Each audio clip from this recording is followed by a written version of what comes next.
أفضل نجم عربي شامل لعام 2025.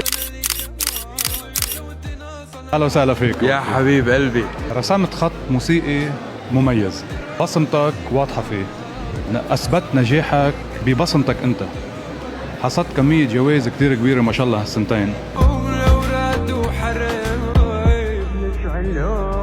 وهالشي خليك تكون ملهم لكتير من الشباب.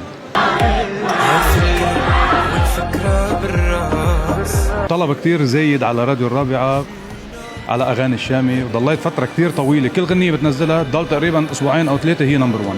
الحمد لله.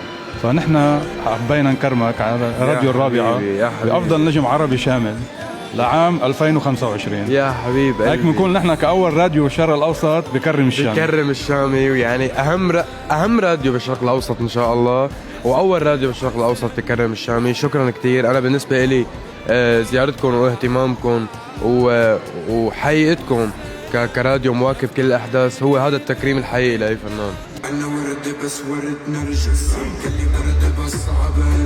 الله يوفقك دايما، وتضل على طول انت الملهم لكل الشباب اللي بضل يرسموا خط مميز، ما يكونوا مقلدين. اهم شيء انك منك مقلد، انك تركت بصمه خاصه بالشامي خلت الباقيين هن يقلدوا.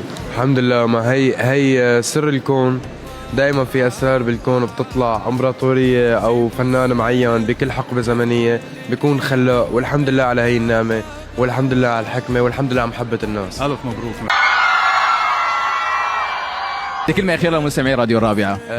يقبرني ربكم، انبسطوا بالموسيقى، واهم شيء تسمعوا بقلبكم مش بس باذانكم. حب كبير.